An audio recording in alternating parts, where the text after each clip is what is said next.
Olá, bem-vinda à quarta aula do módulo número 1, em que nós estamos falando sobre as fases da primeira infância, como é que acontece o processo de mielinização, como é que a gente se transforma, onde é que a gente aprende esse jeito de pensar, esse jeito de sentir, esse jeito de agir da gente agora adulta.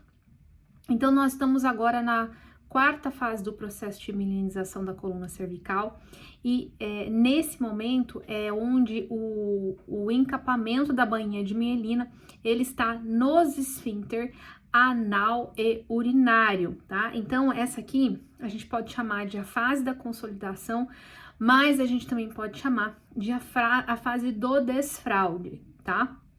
Então essa fase ela vai começar por volta dos 2 anos e meio e vai mais ou menos até os 3 anos e meio, tá? Então, aqui a mielinização, ela vai estar na parte da lombar, tá?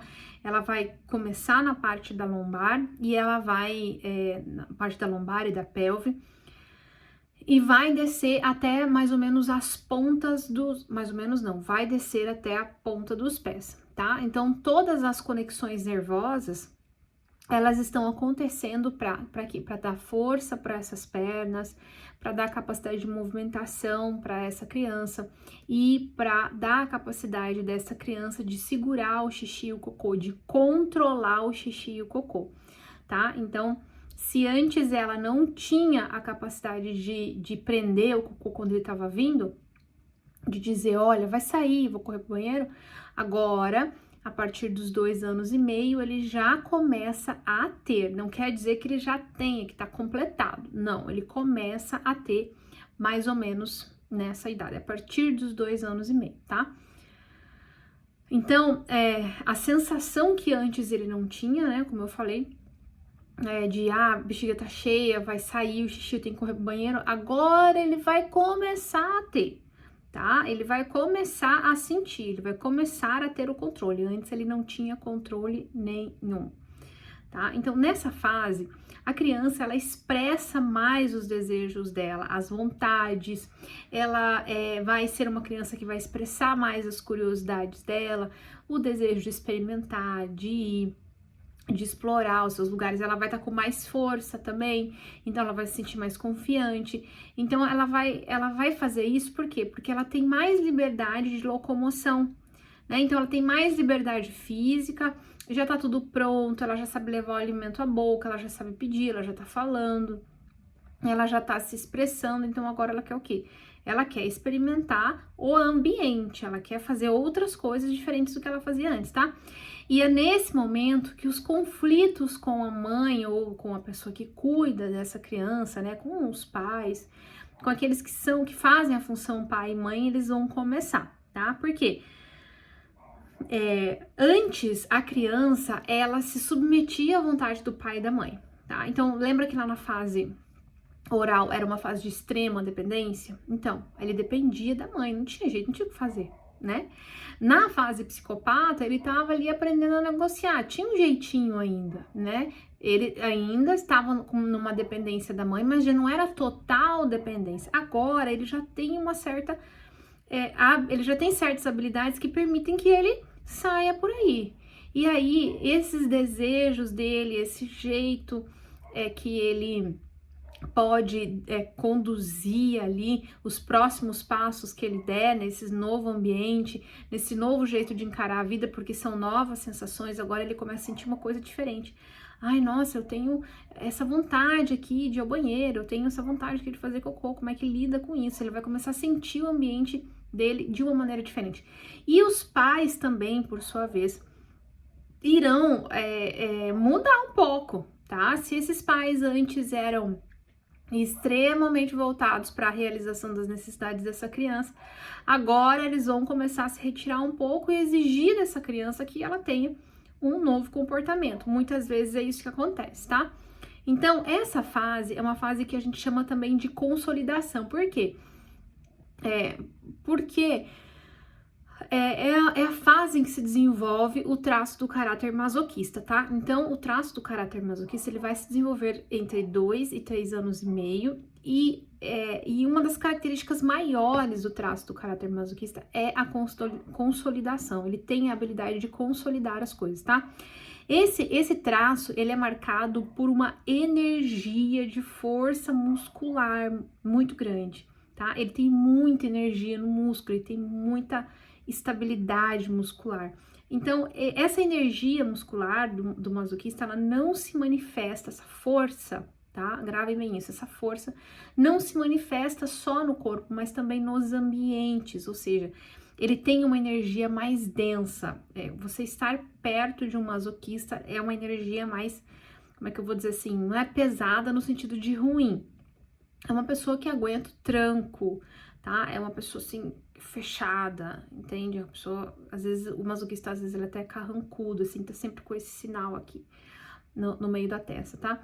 Então, essa habilidade de consolidar, de ser uma pessoa firme e forte, ela vai trazer para o restante dos traços uma capacidade de consolidar os projetos dos outros traços, os desejos. Então, o masoquista, ele vai ser esta pessoa que torna visível algo que não existe. Então, ele tem a capacidade de fazer o que lhe é pedido, o que lhe é entregue. Ninguém sabe como fazer, ninguém sabe como resolver, um masoquista consegue, tá? Então, se tem algo que é difícil de ser feito, se esse algo não existe, esse algo difícil não existe para o masoquista, ele dá um jeito. Quando ele tá focado naquilo que ele deseja, ele vai até o fim. Então, é de tão forte que é essa energia que existe no masoquista, tá?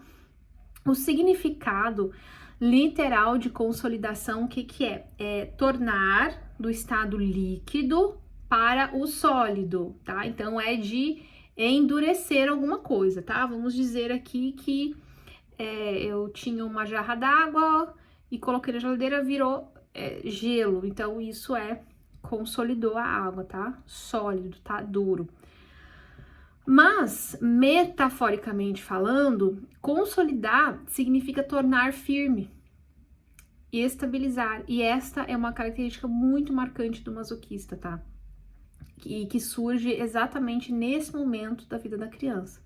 Então, essa característica da pessoa, ela precisa, para a pessoa ser, né, ter o traço masoquista, ter essas características, ela precisa ter passado por um trauma neste momento, no momento do desfraude, tá? Ela não vai acontecer nem antes, no período oral, nem no período psicopático, nem na fase posterior, que é a fase da rigidez, tem que acontecer neste momento, tá?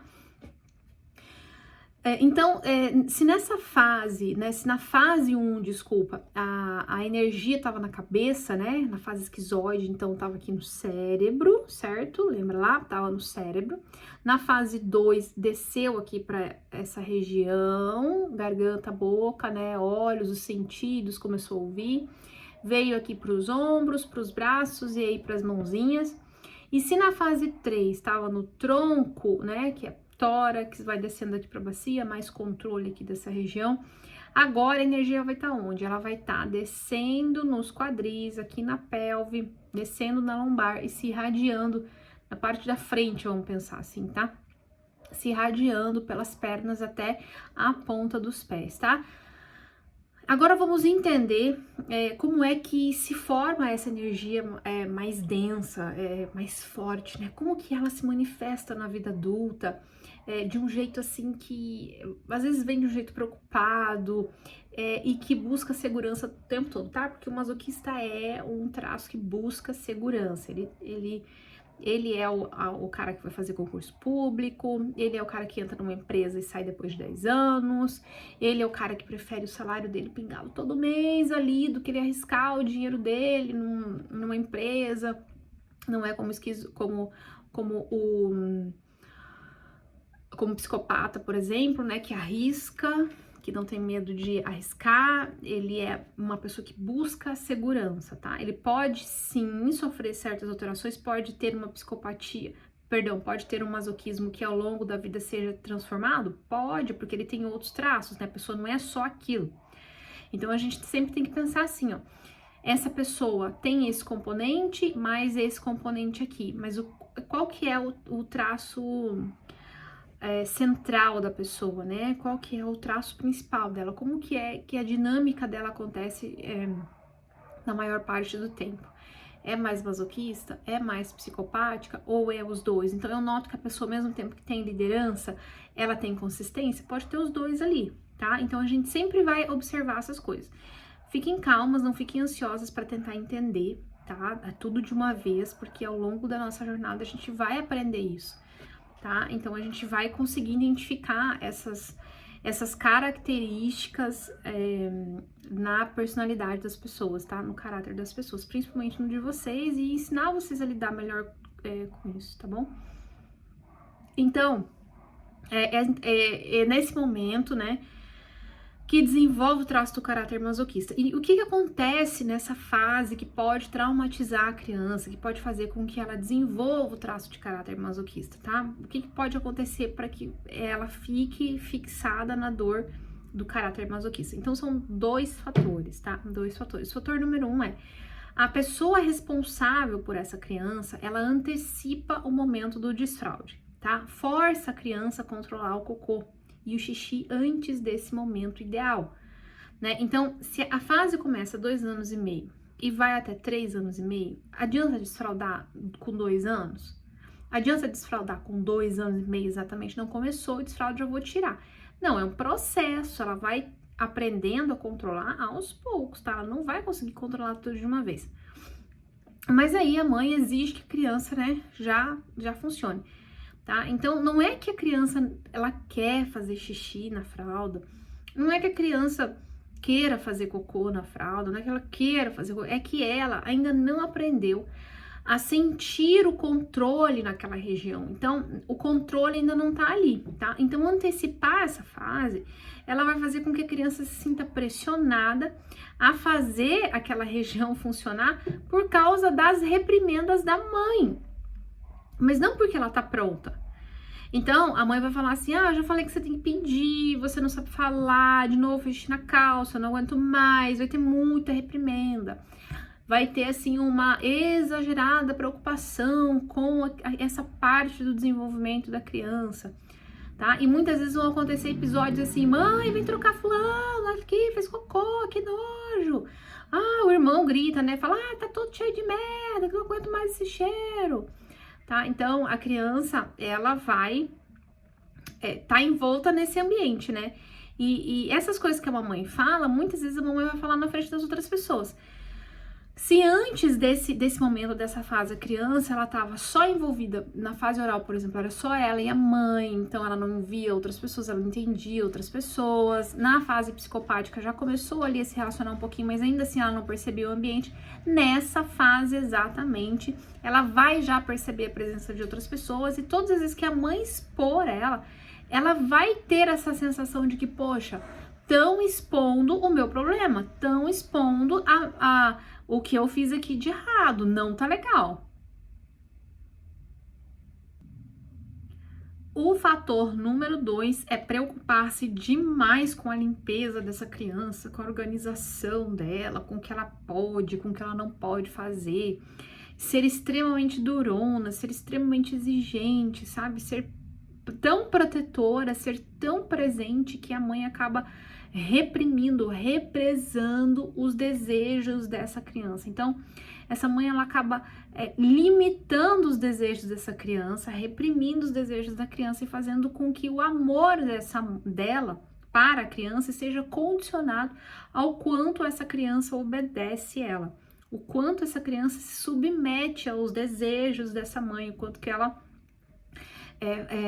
fica em cima da criança mesmo, sabe? A criança não pode respirar, a criança não tem vontade, a mãe faz com que a criança viva os desejos dela, tá? A criança não tem desejo próprio, ela não tem jeito de sentir, ela precisa viver os desejos dessa mãe. Então, é uma mãe que ela comunica para essa criança que a criança precisa ser igual à mãe, ter os mesmos desejos, ter as mesmas vontades, ser extremamente obediente, ser uma criança que se comporta ali do jeitinho que ela quer, ser uma criança submissa. Então, isso vai ser uma característica que norteia muito o masoquista e que cria mais essa tensão nele. Ele é submisso, tá? Então, o traço masoquista, ele tem essa característica.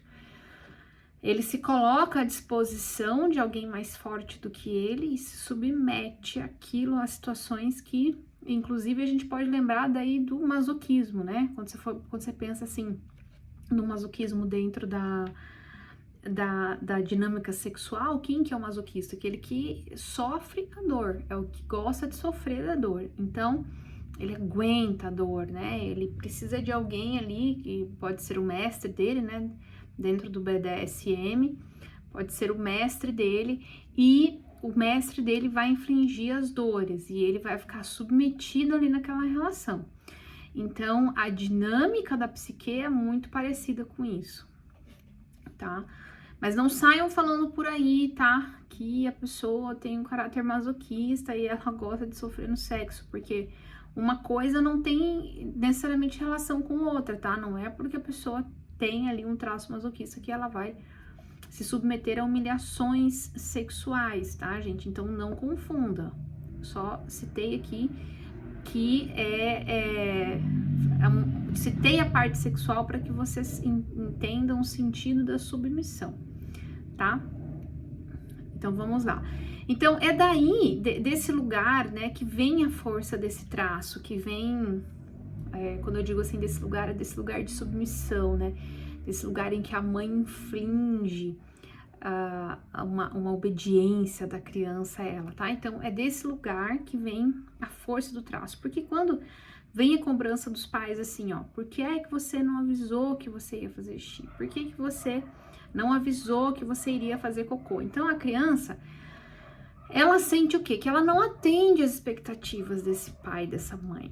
Tá? E nesse momento vai se formar essa dor, que é uma dor muito peculiar, tá? É a dor do quê? De se sentir humilhado por causa daquele erro que ele cometeu. Então ele se sente humilhado mesmo. Nossa, eu cometi um erro, esse erro, para ajudar, tá sendo exposto aqui para todo mundo ver, todo mundo sabe, a mãe conta para as pessoas, ela reclama de mim na frente das pessoas. Meus irmãos falam sobre isso, meu pai fala, todo mundo fala. Então ele acaba sentindo o quê? Que o erro que ele comete, que as merdas que ele faz, que o cocô que ele faz na calça é uma humilhação para ele. E é nesse momento, então, que se forma a dor do traço masoquista, tá? Então, embora ele não tenha a sensação física de xixi, que o xixi vai sair, embora ele não tenha a sensação física do cocô que vai sair, que o cocô tá descendo, ele se vê forçado a dar um jeito nisso, tá? Então, ele precisa dar um jeito nisso. Eu não sinto, mas eu preciso dar um jeito. E é claro que ele não vai ter sucesso, tá? Ele não vai ter sucesso nessa empreitada e, consequentemente, ele vai o quê? Vai se sentir mais humilhado. Então, eu tentei segurar o cocô, eu não consegui, fiz nas calças, eu tentei segurar o xixi, não consegui, fiz nas calças, e aí vai vir a sensação mesmo de que se ele não se segurar, ele vai errar. Então ele vem pra vida como uma pessoa que é tensa, que se segura, que tá sempre ali pronta pra explodir, tá? Então, nesse momento da vida da criança, os pais, eles não dão mais atenção às gracinhas da criança. Ai, que fofinho que ele faz, ai, que bonitinho, dá um sorrisinho, olha, deu tchauzinho, já sabe dar tchauzinho.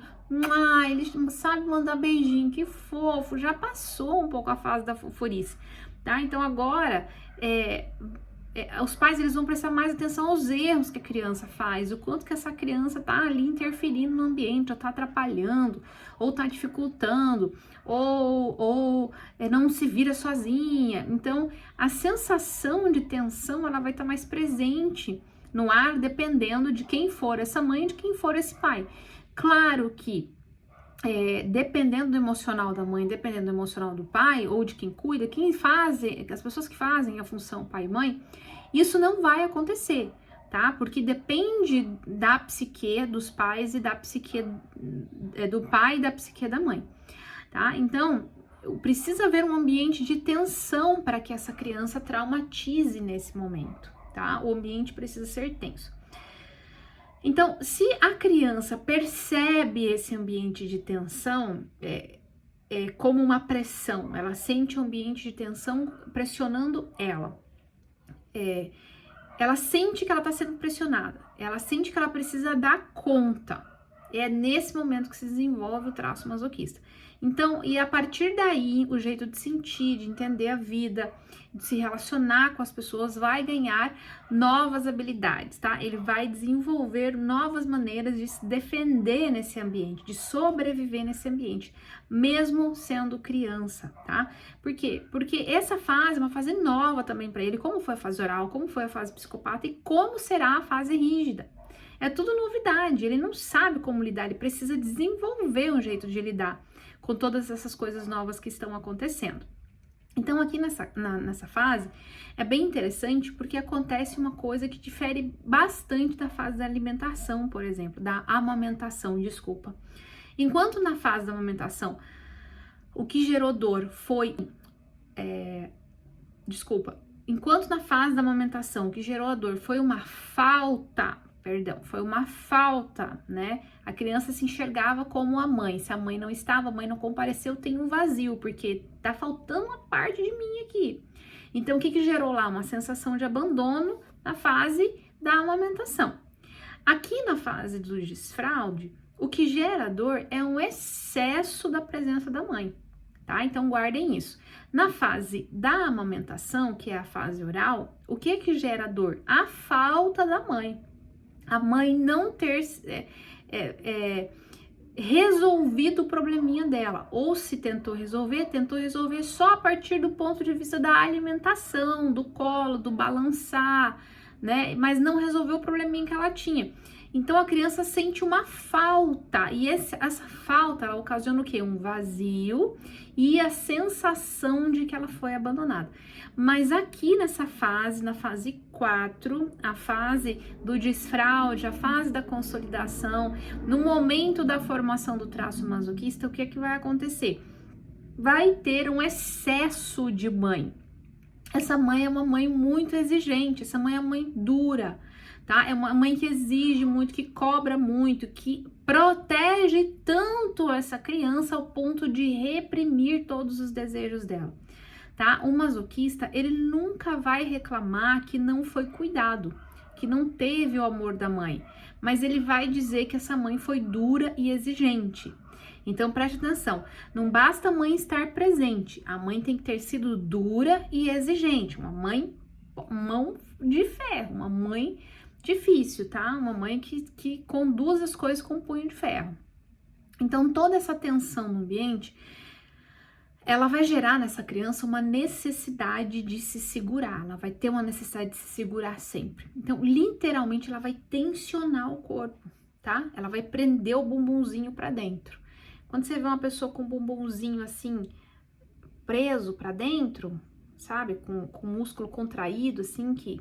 Sabe quando você vai segurar o cocô, vai prender o cocô, não segura o músculo pra dentro? Então, quando você vê ali uma pessoa que tem um bumbumzinho mais pra dentro, mais retraído, você vai estar diante de uma pessoa que, nesse momento da vida, precisou tensionar aquela parte ali pra segurar o cocô, pra não fazer merda, tá? Ela vai, que mais que ela vai ter no físico? Ela vai abrir as perninhas dela, assim, os pés vão ser pra fora, vai colocar um pezinho pra direita, um pra esquerda, vai ficar na posição pinguim e trancar o bumbumzinho, tá? O que é a posição pinguim? Já viu aquelas pessoas quando param, elas abrem os pés assim, ó, pra fora? Elas abrem os pés. Então, essa é a posição que o masoquista fica. Bumbum preso lá e os pezinhos abertos pra fora. Deixa eu pensar se eu lembro de alguém aqui. Se até o final da aula eu lembrar de alguém, eu vou pôr uma imagem aqui, que pare assim. Me vem só as pessoas que eu conheço que param assim. Mas vamos refletindo aí que vocês vão achar alguém, tá? Então, essa postura física, essa postura de parar assim, né? Com as perninhas abertas, com os pezinhos assim, pro lado, aberto, ela também tem um significado emocional. Opa, deixa eu me segurar aqui pra evitar que saia merda. Tá? Então, ele tranca o bumbum e abre as perninhas para fora. Ele vai andar assim, com as pernas mais abertas, tá? Então, esse mecanismo de ter que se segurar essa necessidade, tá? Vamos chamar assim de necessidade. Ele tem a necessidade de se segurar. Então, essa necessidade vai fazer com que ele use todas as sinapses neuronais dele para acessar esse músculo ali do bumbum, para acessar esse músculo ali de baixo e para colocar o bumbum para dentro. E o mesmo vai acontecer com as emoções, ele vai começar a conter as emoções. Se a gente pensa assim, o bumbum tá, onde é que tá a mielinização? No bumbum, lá no esfíncter anal urinário, é ali que tá. Ele tensiona, ele enrijece tudo para se segurar, para não fazer besteira, para não fazer merda. E as emoções, ele faz a mesma coisa. Ele também segura as emoções, tá? Ele também segura as emoções. Então, o masoquista vai ser uma pessoa mais contida. Vai ser uma pessoa que tá sempre contendo as emoções. Ele não coloca para fora, ele só coloca quando tem um lugar de muita segurança, tá? Então, o raciocínio dele vai ser mais ou menos assim, ó. Eu fiz algo que eu não deveria ter feito, vem punição por aí. Ai, ai, ai, vou ser punida. Esse é o pensamento da criança masoquista. Então, eu tenho que me segurar mais. Eu preciso me segurar mais, porque senão vai dar ruim. Eu preciso me conter mais. Por isso que, vamos pensar no Incrível Hulk. O Incrível Hulk, ele tem um estereótipo, o personagem dele é um estereótipo masoquista. Tá sempre lá, fechado no mundo dele, fazendo um cientista, fazendo tudo igual, né? Fazendo tudo sempre igual. Camarada, porque o masoquista é bem camarada, leva as coisas assim, né? E de repente ele, pá, explode. Quando ele se enche de raiva, que ele não consegue conter, ele explode, tá? Então, o masoquista, ele vai ter mais essa... Quando ele estiver na dor, tá, gente? Então, é importante você entender. A gente vai passar por todas as fases, a fase de dor, a fase de recurso, tá? A gente vai entender todas essas questões, né? Quando que tá no recurso, como que é, quando que tá na dor, quando que é, tá bom? Como é que desenvolve, como é que funciona, tá bom? Então, fiquem tranquilos que a gente vai aprender tudo isso, tá?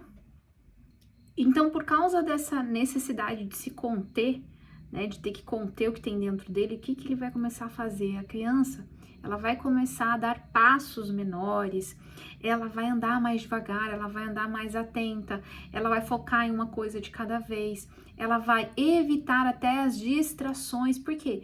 Porque ela quer acertar o momento em que o cocô vai sair, ela quer acertar o momento em que o xixi vai sair. Então, ela quer evitar o quê? Fazer merda.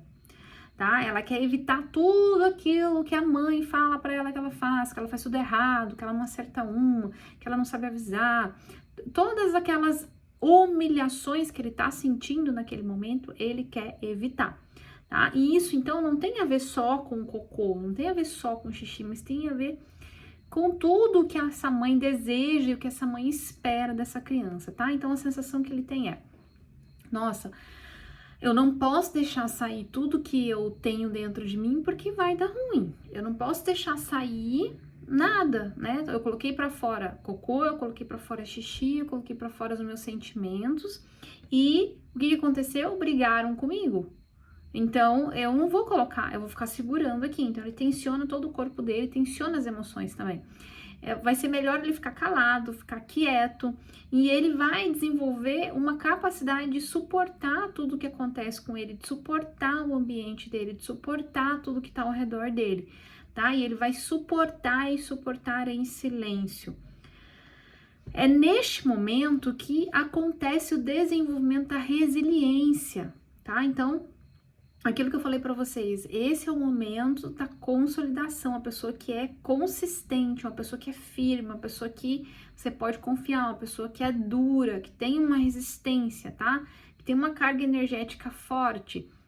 É por causa de toda essa tensão que ele vive. Então, ele vai desenvolver a capacidade de aguentar firme, tá? Ela vai suportar muitas coisas ruins, ela vai suportar muito mais do que os outros traços, vai ter um jeito de lidar com a vida de uma maneira mais tensa, mais dura, vai se orgulhar disso, inclusive, né? Se tiver uma alta pontuação de masoquismo, né? Se tiver mais masoquismo do que os outros traços, então ele vai ter essa característica de suportar e de ter orgulho porque suporta.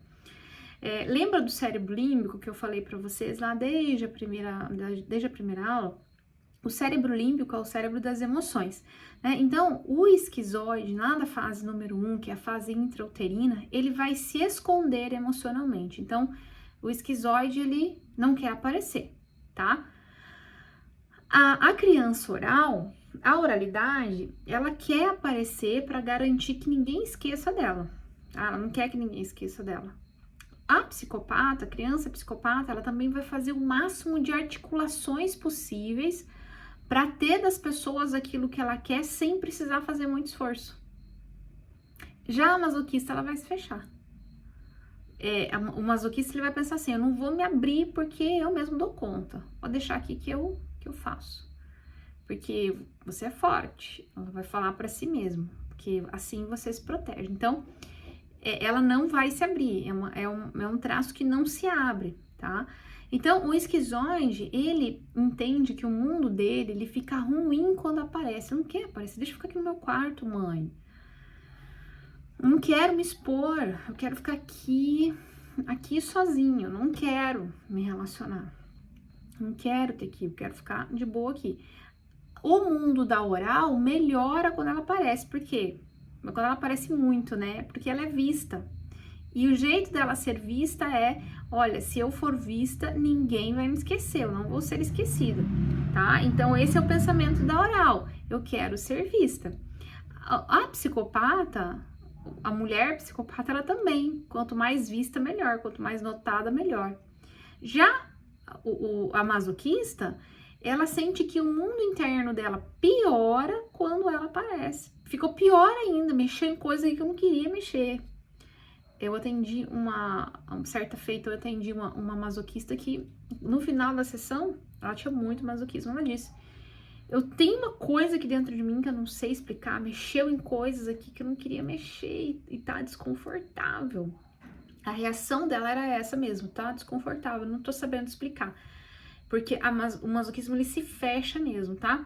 Então, a tendência do masoquismo é não se expor, é se preservar, porque ele foi muito humilhado todas as vezes em que ele tentou se expor, em que ele colocou para fora o que ele sentia, tá? Então, quanto mais à sombra esse traço estiver, mais ele vai se fechar. Mas quando ele tá na luz, ele se sentindo seguro no ambiente que ele tá, sem a sensação de que ele será humilhado, e se não tiver a dor de outros traços, ele vai conseguir dar conta das suas atividades, ele vai conseguir, inclusive, deixar os outros traços existirem, tá? Do jeito que eles são. Então, essa fase é importante você saber que é a fase do desfraude, é a fase em que a criança, ela vai se submeter aos desejos da mãe, né? Quando a mãe é muito difícil, essa criança, ela vai até lutar, ela vai até reclamar, mas no final ela se subjuga, no final ela suporta, ela se submete àquela mãe, tá? E aí o masoquista, ele vem para a vida adulta assim, uma pessoa que reclama, mas que faz, entendeu? É uma pessoa que fala assim, poxa, esse casamento tá ruim, é uma merda esse casamento, mas ele fica, entende? Então, ele tem assim, olha, ele tem uma postura negativa diante da vida, ele tem uma postura negativa, só que esses detalhes nós vamos falar nos próximos módulos, tá? A gente não vai falar agora. Tá? Então, sobre a fase 4 era isso. Espero que você tenha anotado tudinho. Se não ter anotado, não tem problema, volta, assiste de novo, ou imprime o material que tá aqui. E bora para a próxima aula, a gente vai falar sobre a fase 5, o desenvolvimento da rigidez, tá bom? Eu espero você, daqui a pouco a gente se vê de novo.